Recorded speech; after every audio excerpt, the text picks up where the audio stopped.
Ready, get set, go. I have Manish Mavani with me, a very aggressive player in the market. Can I introduce you by saying that you are a true go-getter, Manish? You can. When you were DJing, did you always have that in mind that eventually you didn't want to DJ all your life, or? That was that phase of 4-5 years, and then I moved on. So when did you establish SNL Pro? 2000. So then what was that trigger point for you to make that shift? And what kind of investments did you require at that time for this to be possible?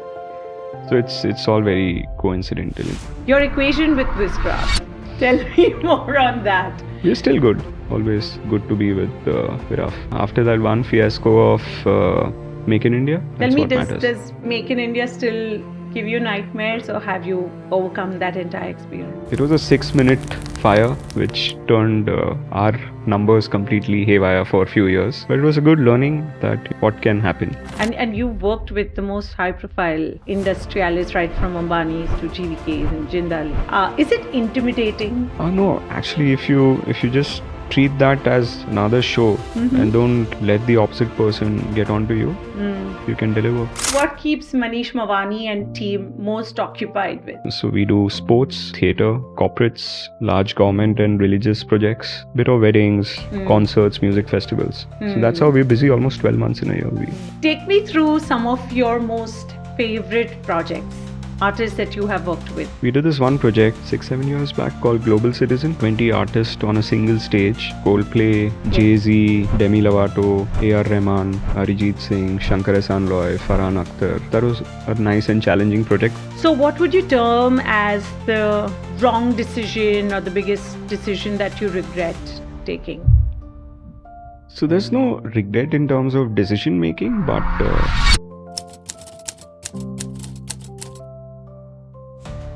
a lot of us are happy with what we get in life. No, don't get me wrong. There's nothing wrong in that.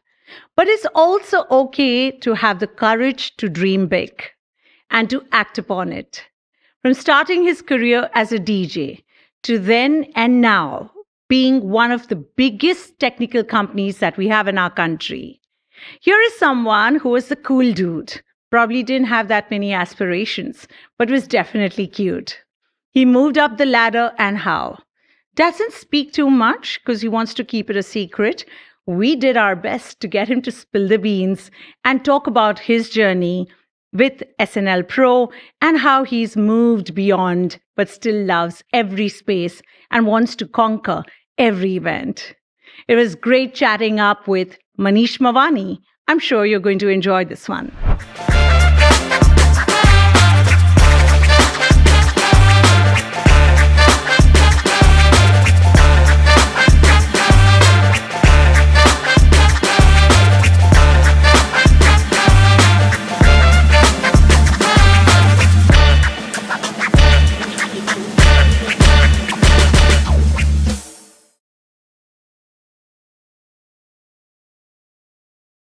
Ready, get set, go. I have Manish Mavani with me.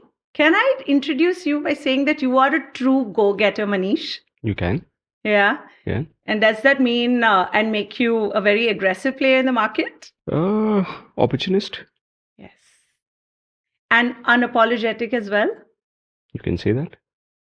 And this entire Zen mode that you're always in, Manish, is that calmness? Is that arrogance? Is that attitude?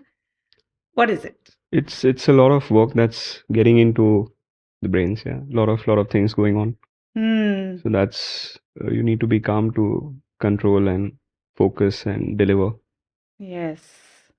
But tell me one thing, when that mood sets in, when you are in your so-called calmness, because you are thinking of something else, has this ever occurred to you that probably people around you might just misunderstand that as arrogance? Yes, a lot of people have said that or told that to me when they don't know me. Yes. But once they get to know me, they know that's the way I am. Yeah. Like, always not very expressive. Yes. I think I'll agree with that because I've known you obviously for a very long time. But our interaction was very different until a few years back. And when one gets to know you, you're absolutely right. Then they realize it's just you. You Yeah. want to be in your space, but you, I think, literally carry a board called D&D. Have you Really. always been that person, or is this something that the industry has made of you? No, I guess it's the way I want it to be. Like it's the way the work pressure and this whole thing about live industry. There's no margin of error, so there's Hmm. no retake. So you have to be 100% committed and give 110%. Yes.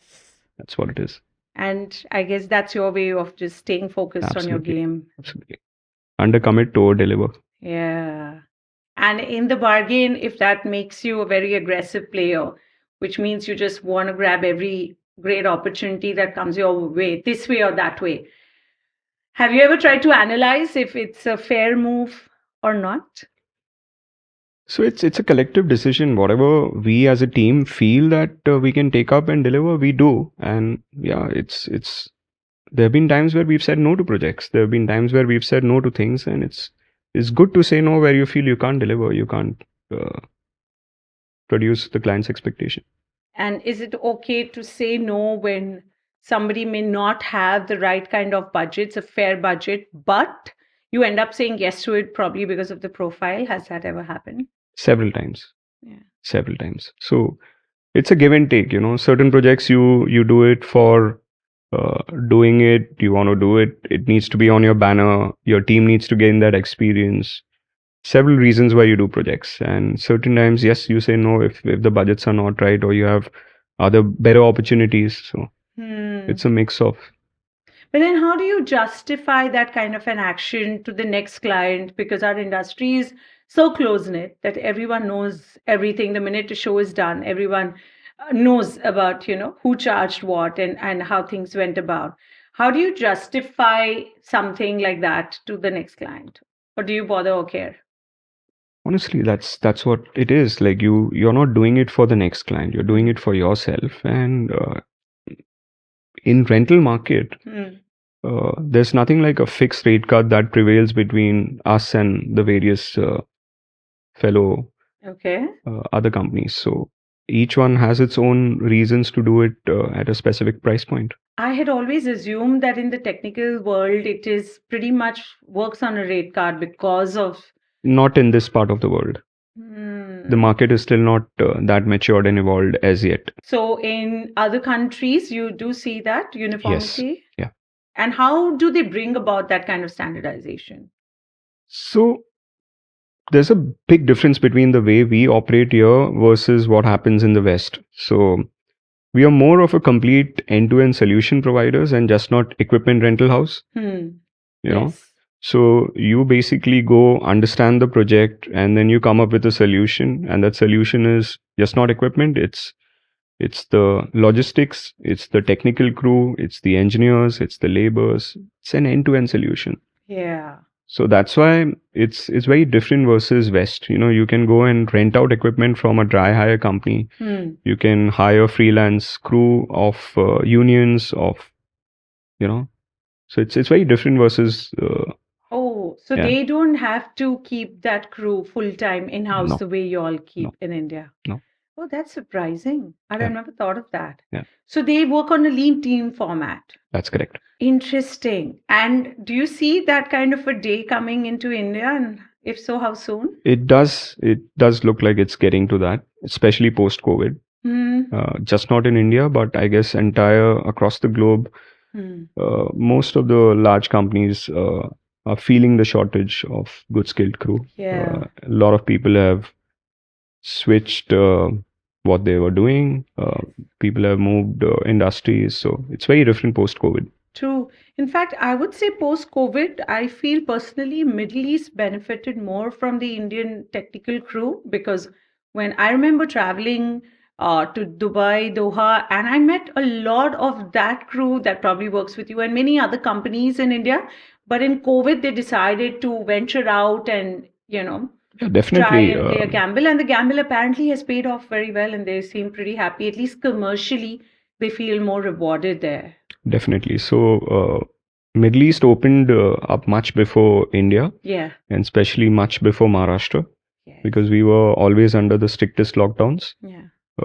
waves after waves, lockdowns after lockdowns. So Middle East opened, post Middle East, I guess the television world opened.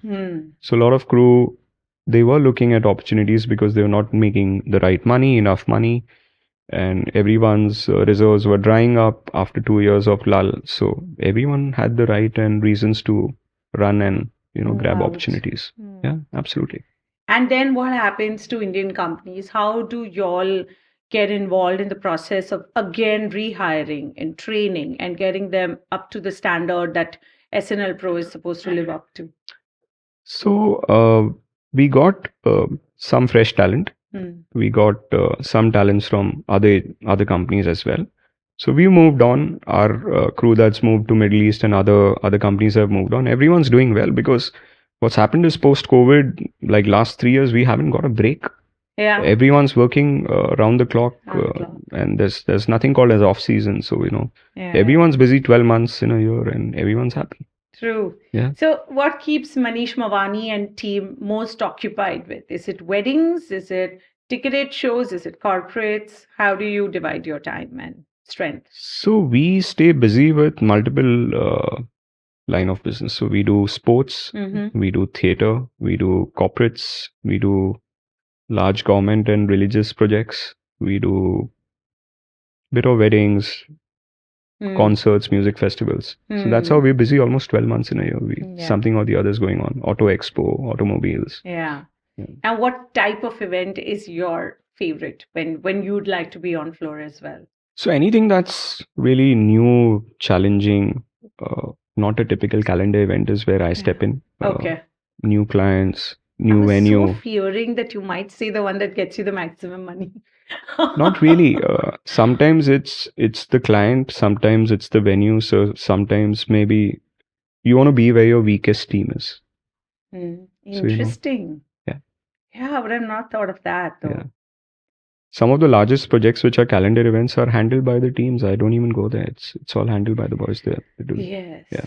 I've seen that. So, how many years has it taken you to reach this space when I remember we've ended up having dinners and your team is on floor and we're just looking at you like, how is that even possible? Because we're so used to seeing the business owner and runner literally running on floor. So, how many years has it taken you and what kind of systems have you put in place for you not to be required physically at every event?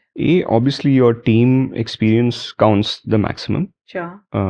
B, I would say after a decade, after 10 years, when things started going on autopilot, and we're still learning, we're still putting processes, growing, trying to innovate, keep improving. What we've done during COVID was a lot of people focused on the virtual events. We focused on moving our operations out of the city. So we moved into a large warehousing space. We got into a different form of CRM to run our softwares, to run our equipment management.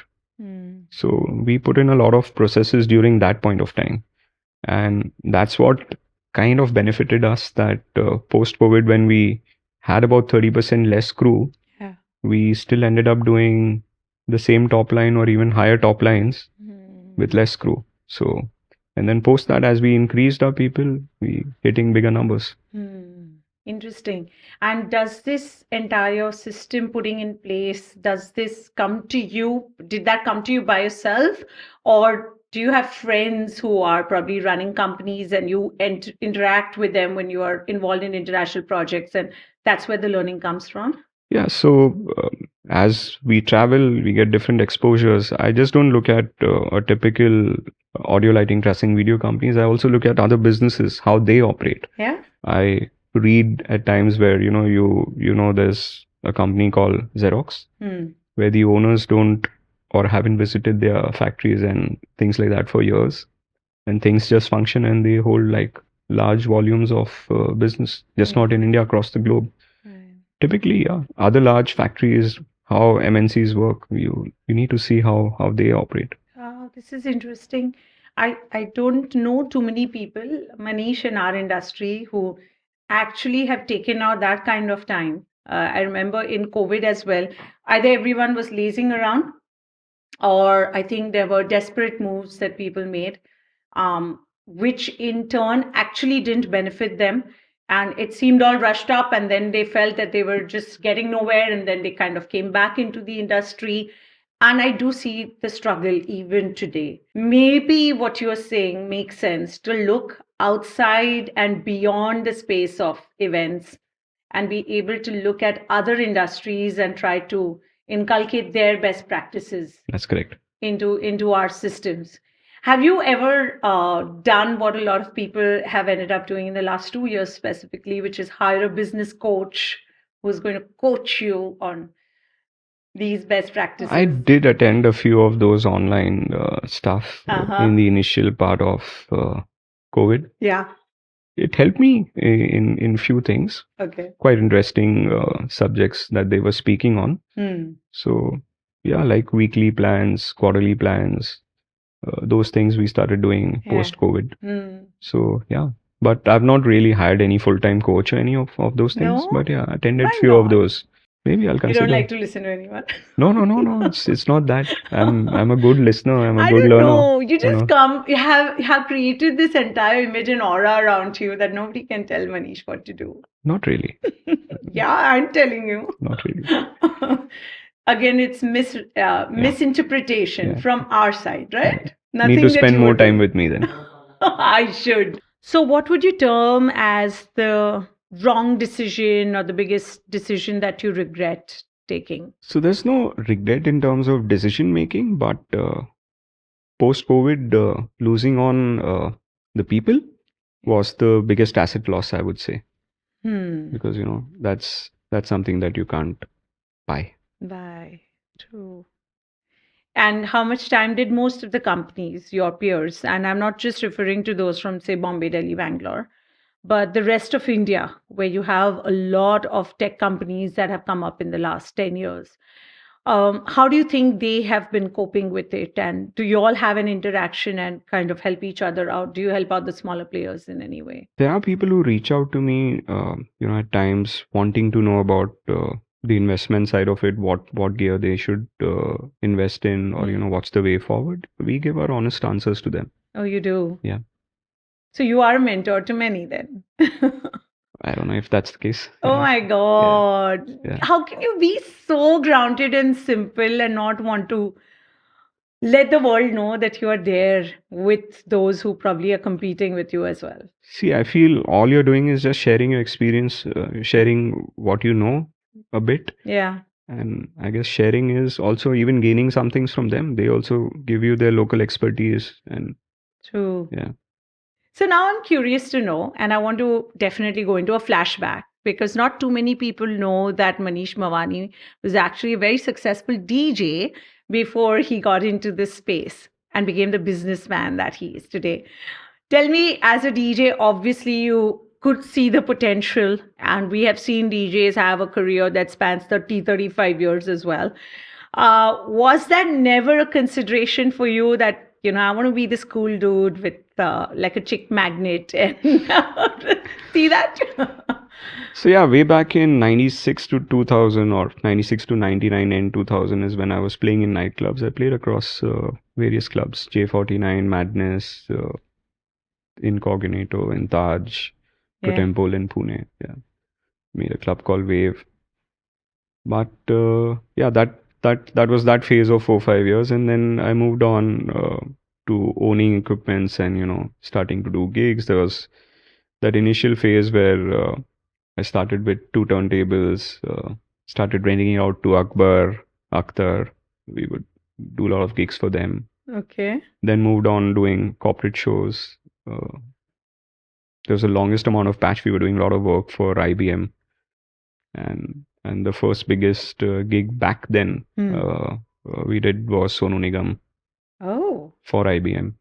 Yeah, that was your first big break, you that could was say? Yeah, you could say that, because that's what got us into the mainstream, doing live bands with Bollywood acts. Yeah.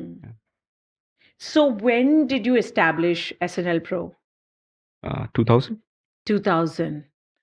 And when you were DJing, did you always have that in mind that eventually you didn't want to No. DJ all your life? Or No. so then what was that trigger point for you to make that shift? And what kind of investments did you require at that time for this to be possible? So it's all very coincidental in the sense that's the time when uh, I ended up with one job and I Hmm. wasn't finding anything lucrative for about few months. Like a And job. You working in a job. company. Yeah. Okay, tell me more. Job working in a nightclub. Okay. And yeah, I got laid off from there, and then yeah, we started buying equipments, then started doing gigs with Akbar, and Mm. then there was no looking back in the sense it was not a planned move, but it's Mhm. just that keep reinvesting. I did a few nightclub installs, made some money. With that Okay. money again, we bought some more gear. Interesting. Yes. So, who was guiding you through this process of where to purchase this equipment and what pricing? Because we didn't have Google at that time to know. Yeah. So at that point of time, if you wanted to know about equipments, you end up traveling to, back then it used to be Singapore and then Germany. Mm-hmm. So you would go for these trade fairs where you meet the brands, where you meet the manufacturers, you meet the R&D team there, the sales team there, and a bit to do with magazines. So you would get printed magazines and you would Yes. read a bit in those magazines and then take it forward. Wow. So Yeah. you had to even invest, obviously, in traveling Oh yeah. to visit all these trade fairs. Absolutely. So basically, one needs to be financially much stronger back then, and even now, perhaps, to be able to get into the space. It's not as easy as an event manager that you can just have your visiting card and laptop and get started at least. The investment for us comes at a much later stage. I remember my first ever application for a credit card Hmm. was declined for 25,000 rupees with SBI. Yeah. And yeah, back then even the banking wouldn't understand this business. Yeah. They still don't because for them machinery which is stationary in a factory shed Hmm. is more appealing than these mobile assets. Oh. And the entertainment industry always has that negative side of tagline to the whole banking world. Interesting. So yeah, raising money initially was a big challenge. Hmm.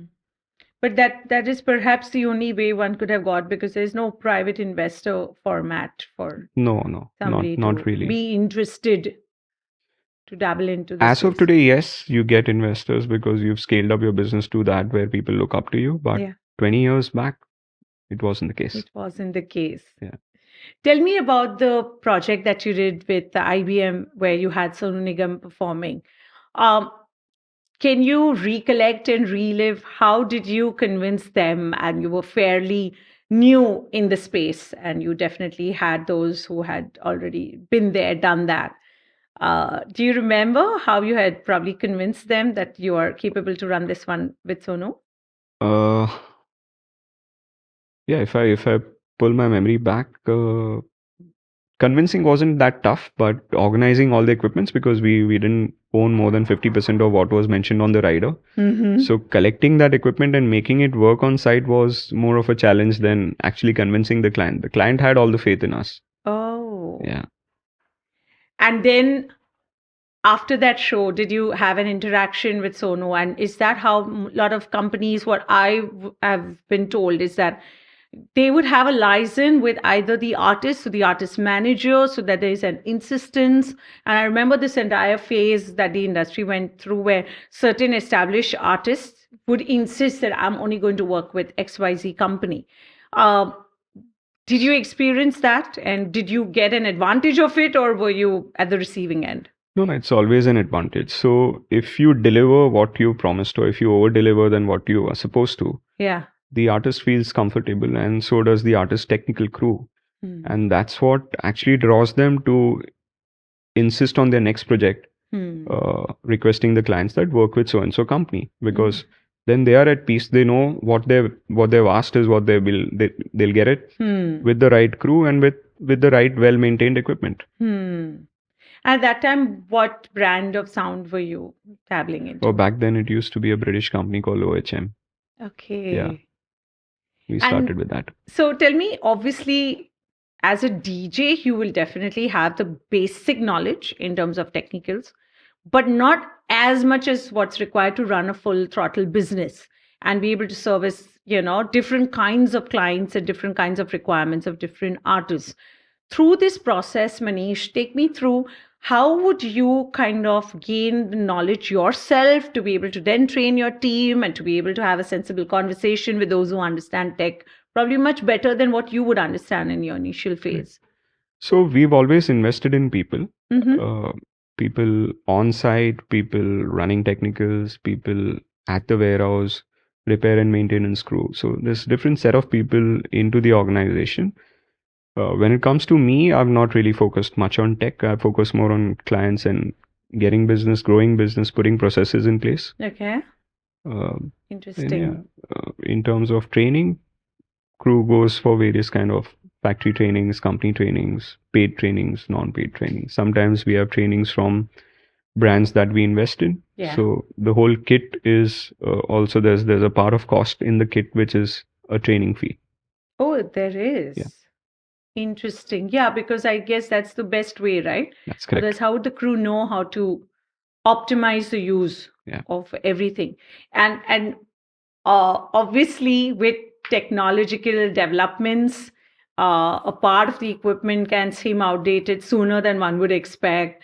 Tell me, what kind of an ordeal does that bring in for all tech companies, not just for you? And So what I see is the digital side of world changes quite quickly, and it's continuously evolving. yes. All the RF side of world is evolving when it comes to audio. Hmm. But now, even when it comes to rigging, we have so many different things. Like we're talking about load cells, we are talking about wind meters, we are talking about weather stations. So there's a lot of evolvement around the entire industry on that, Which makes things easier. which makes things more progressive and tighter Hmm. and more result oriented. More result oriented. And how much of this is something that one can easily access if you're not from the major metro cities? With today's time and world, with the amount of exposure that you have on internet, as you said, there was no Google 20 years back, but now if you even hear something, Yeah, you can just see it the next second. that's true. You can Yeah. just type it out. Yeah, It's all on you as a person, how much Absolutely. you really want to get absolutely. yourself up in the game. Yeah. All right. Take me through some of your most favorite projects. Some of the most favorite projects. Let's start with, say, artists that you have worked with that have. We worked with a lot of artists. We did this one project 6-7 years back called Global Citizen, which had about 18 or 20 artists on a single stage. Yeah. The event started at 4 in the evening, ended up at 10. Coldplay, Yeah. Jay-Z, Demi Lovato, A.R. Rahman, Arijit Singh, Shankar Ehsaan Loy, Farhan Akhtar, just a few that I can think of right now. That was a nice and challenging project because a week prior to that, we were doing Electro Daisy Carnival EDC in Buddh Circuit. A week prior to that, we were doing NH7 Shillong. So it was 3 weekends with very, very heavy turnouts. So that was one crazy month we had. NH7 is a festival which is very close to my heart always because we've been part of it from the inception. Oh, you have? Yeah. So I call it as the mini Glastonbury of India. Uh-huh. Yeah. 45, 50 bands, 5 stages, Yeah. 3 days. It's quite interesting. It is. Yeah. It is. And Global Citizen was Wizcraft. That was Wizcraft. Your equation with Wizcraft. Tell me more on that. We're still good. We're Yeah? still good. Yeah. After that one fiasco of Make in India, Yes. we still work. Always good to be with Viraf. Yeah, true. Yeah. Great person Yeah. person to work with. Yeah. And I think the positive energy that he brings into a room Correct. is something truly commendable. And I really respect him as he's so humble. I've never seen any air, around him. He's happy to speak, and the way he preps up for an event, I think that itself is a joy to watch. Also, what I see is he believes in his people. So in a sense, he has his set of people, and once he believes in you, he gives you that free hand, gives you his vision, and then expects you to deliver. Yeah. That's Tell me, what matters. does Make in India still give you nightmares, or have you overcome that entire experience? It was a 6-minute fire, which turned our numbers completely haywire for a few years. Yeah. But it was a good learning that, what can happen on a site. So, yeah. What would be the learning? See, insurance is a gamble. Hmm. I'm still not being able to find a good insurance company till today. Is it? Yeah, till today. So, Tell me, what is the issue or the reservation, or is this something that's not covered at all or considered? I've just met a couple of insurance broking firms last week, and they're coming up with some form of answers to me. But it's it's not a black or a white. It's still a gray. Still a gray. But you have to pull yourself up and move on. Yeah, absolutely. Did anyone come to your rescue in that particular period? Lots of people. I can't thank how many people, in the sense. There were artists, there were fellow companies that helped me, there were people, my ex-employees. As you said, the show must go on. Yes, absolutely. Yeah. That surely would be one of those show must go on moments. Yeah, in and that's your the life. time I realized, how much of goodwill makes a difference. There's so many people. In fact, that year we ended up doing more business than we did the previous year. Oh. Yeah. And you think those were emotional decisions that companies took because they wanted to be there in one way or the other with you? Absolutely. I remember one of our clients, DNA, Conan and Harish Prabhu, they met me around the 4th or the 5th day from fire. And they said, we'll give you the entire World Cup cricket. We had equipments for about 2 or 3 stadiums, and I ended up doing 9 or 12 stadiums. Oh my. We had work just flowing. Yeah. We had equipments which came in, we were like back with the equipments in 60 days. Really? Yeah. Everything that we burnt on the 59th day, we were doing a Zubin Mehta concert at the Brabant Stadium. Oh my God. With brand new equipments. I really want to understand what makes you this kind of mentally strong human being, because I can't imagine being able to pick myself up after such a massive financial loss. Yeah, but if you're the captain of the ship, you can't show you're weak. So you mask your feelings and move on. My God. Tell me, which has been probably the happiest show or event that you have been a part of, where you really just felt a joy and a kick? Probably you've not been able to find out why it made you so happy, but it just is the first event that comes to your mind. There's so many of them, but a couple of them that quickly ring my bell is we did Beauty and the Beast. Oh, yes. That was the first big Broadway for India. And I remember my daughter was a few years old, and we booked, like, her whole birthday plan was that we'll do Beauty and the Beast, call all our friends and everyone. Wow. So there was like a Alia's birthday for Beauty and the Beast. Really? Yeah, very touching. Yeah, it was a great show. Have you ever thought why musicals and those kind of formats don't really work in India, in spite of us having the strength of people, volume that one looks for? So what I see is that we lack infrastructure of venues, and also this whole permissions and taxation is not helping the business.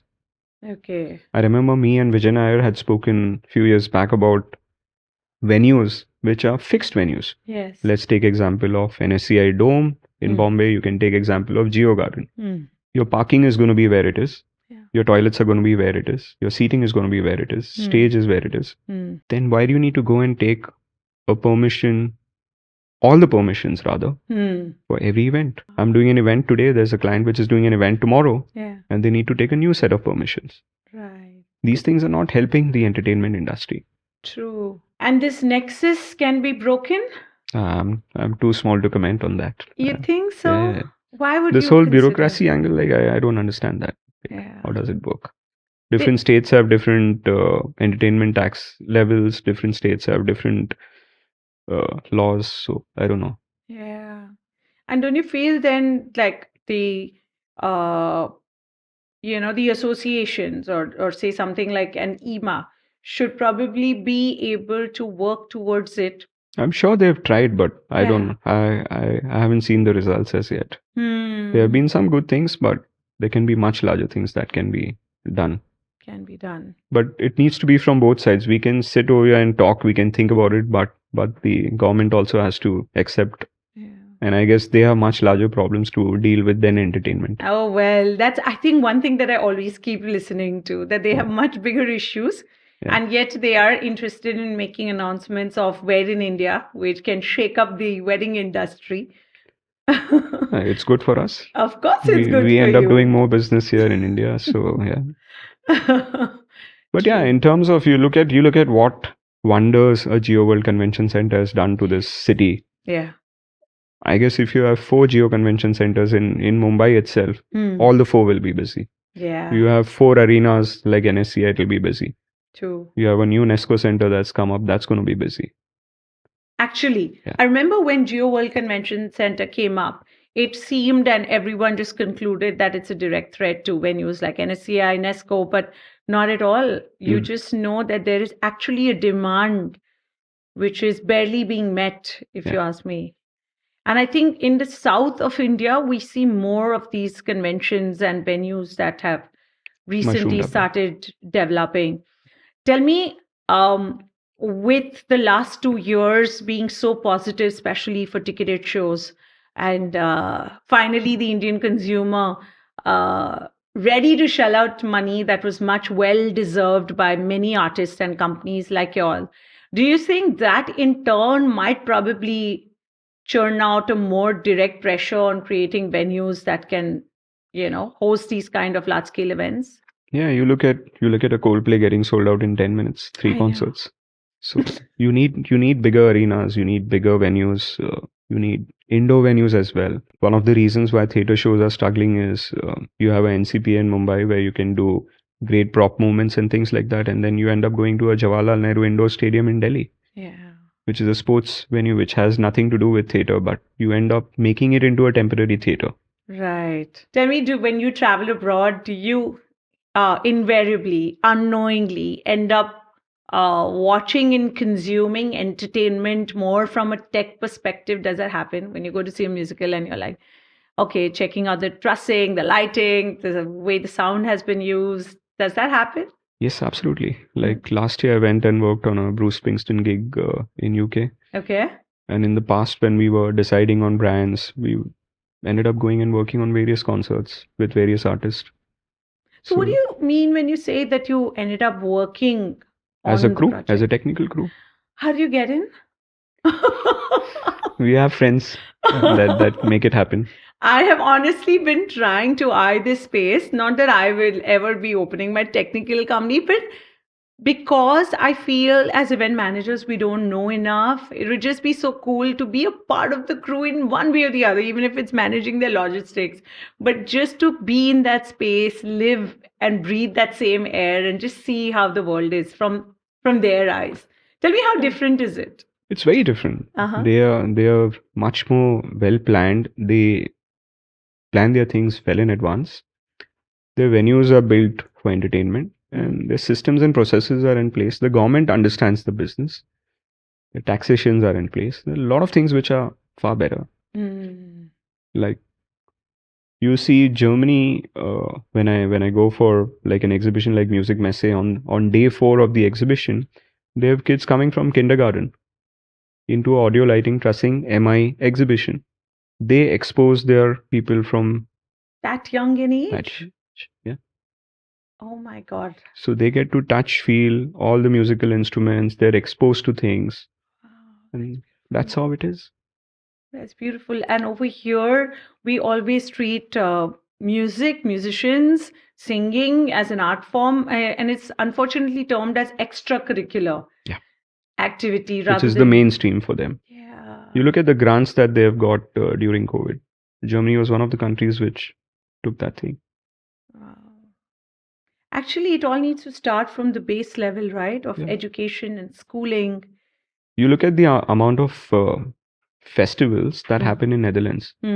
It's something over 2,000 in a year. There are puppet festivals, there are bike festivals, there are cycling festivals, there are skateboarding. It's not only about music, it's about culture, it's about art, it's about theater. There's so much. And the world is their audience. Yeah. I can't even imagine the kind of financial gain we would have as a nation should we choose to bring out our culture and make fests the way it is in India. We are such a vibrant nation and so diverse. Isn't there so much that we can explore even in our regional spaces where probably even we don't need a world audience? Our Indians itself are enough.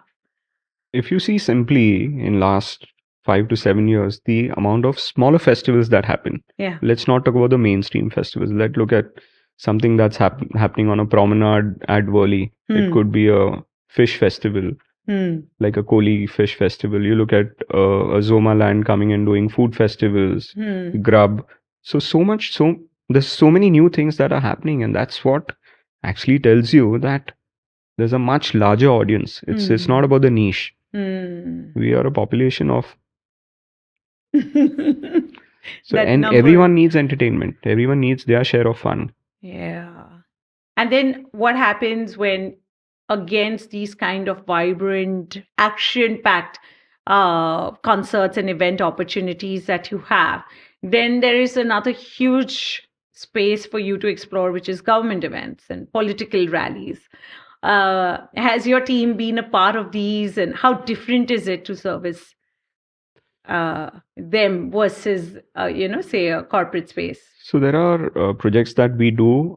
I can't name because of the NDAs, but they are like the national events which happen once a year, and we are very well aware of those things. And it's a great honor. It's also you feel very proud to be standing in doing those things. Yeah, it's very highly challenging because Indian Army talks about redundancy over redundancy. Is there differentiating factors that one can easily identify between working on government events versus high profile celebrity weddings versus, say, industrialists? How different is your approach when you are interacting with each of these? Oh, it's completely different. Is it? It's completely different. When it's a social event, a lot of people have say in the whole family. Or sometimes, you end up getting a brief this evening, and there's a change in the brief next morning, and there's a brief by the second evening. When it's a government event, it's a straightforward tender, and then you understand the tender, you understand the drawings, and then you execute. And with the corporates, it's again pretty organized. It is. Yeah, so it's very different when it comes to social private events. And when you're talking about large industrialists, obviously they've seen it all. They've seen a lot, and the expectations are also like that. Yeah. And you worked with the most high profile industrialists, right from Ambani's to GVK's and Jindal's. Yeah. Is it intimidating? I'm just curious. No, actually, if you just treat that as another show and don't let the opposite person get onto you, you can deliver. It's more of a mind game. Absolutely. Absolutely. I don't think with this overtly expressive face of mine, I would ever be able to get through with that. Because if I get hurt, it shows. If I'm happy, it shows. I think your Zen calm mode comes to your advantage. See, when it comes to social events, it's not going to be completely satisfying when it comes to the tech side of it, because, they do things which they feel is right. And that's as per their expectations. It may not be technically 100% correct. But then that's what it is. You do certain things for satisfaction, certain things for money. Oh, yes. Oh, yes. Yeah. And if that means that when you're doing it, say, for money, which I know we all end up doing, it's just that some of us own up and some don't. Does that mean when something is going wrong or something is going incorrect, you still choose not to speak about it? As far as it's not harming the project, it's okay. As far as it's not harming safety or compromising on safety, it's fine. Because a lot of importance is also paid on aesthetics. Yeah. So a lot of times, Sheely, like the placement of equipment, could have been better for it to sound correct or for it to look better. But then that's a compromise, because at times the designers have a better say or a higher angle of this thing. Fair, fair. And then you have to be a part of the whole game. You can't Yes. stand out like a sore thumb and make a fuss Correct. about everything. At the end of the day, it's the whole project. The whole project needs to look right. It's just Yeah. not technicals that need to Hmm. be given the importance completely. Hmm. Tell me, how was it working on Imagine Dragons, and how does a project of that scale and profile come to Manish? So Feeding India last year, yeah, it was the first time Feeding India happened, Mm. and it was the last. It's not come to us. I think so. It was just confirmed to us about 30 days before, or less than that. Is that good enough timeline or not really? Uh, it was okay for us to pull that off because it was Mahalakshmi Racecourse, so it's a backyard. We've done loads of projects: Swedish House Mafia, Lola Palooza, so many large projects we've done there. Yeah. So it was okay for us to pull it off. Hmm. And usually, how is it?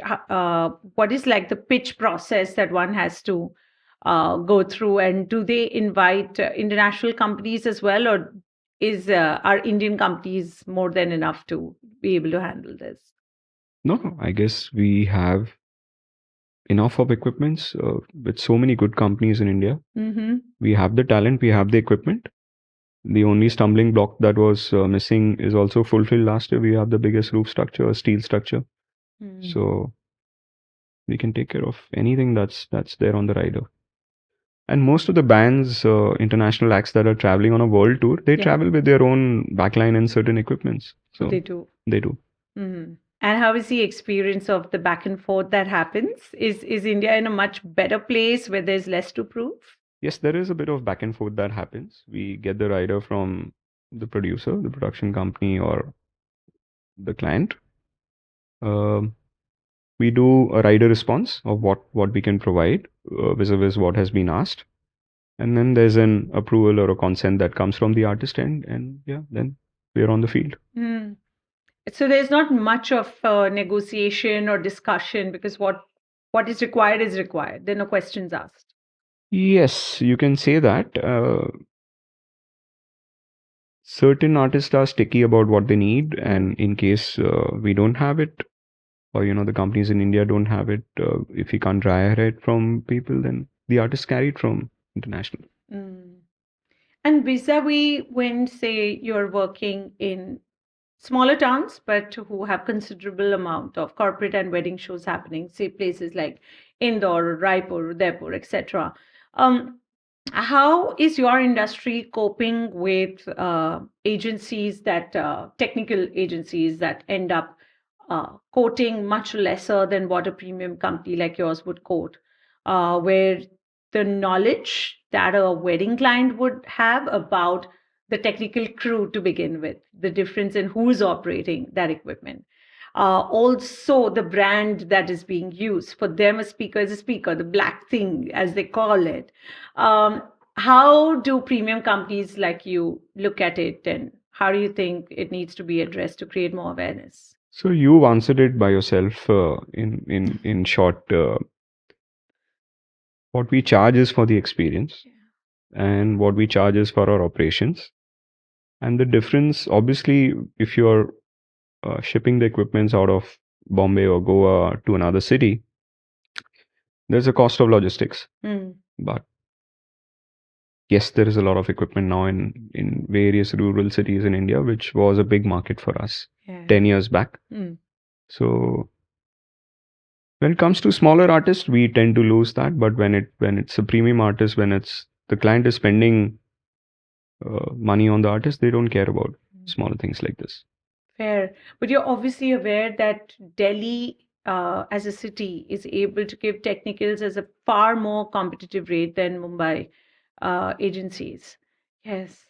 Sometimes it's even cheaper to bring it down to cities in Maharashtra from Delhi than hiring it from agencies from Mumbai. I don't know if you've heard about this, but as a wedding planner and as an event manager, I've heard this plenty of times. Why is there so much of a difference? So when it comes to Delhi, Mareesha, I would contradict to what you actually say. We end up doing 1 or 2 gigs a month going from Bombay to Delhi. On an average, 18 to 24 gigs in a year in Delhi. Mm-hmm. So I don't know where that's coming from that, Delhi can offer it more competitive or blah, blah, blah. I know there are times, there are those special auspicious days where you have a few hundred weddings on a single day, Yeah. and everyone runs out of the gear in that city. Mm-hmm. And in fact, it's the other way around. The gear goes from closing cities like Jaipur or even all the way from Ahmedabad and Bombay. Oh God. Once again, Manish, you win this battle. I was hoping to get my real answer because this is confirmed news, but I don't win this round with you. I want to shift now to discuss something very interesting, which is studio shoots and recording.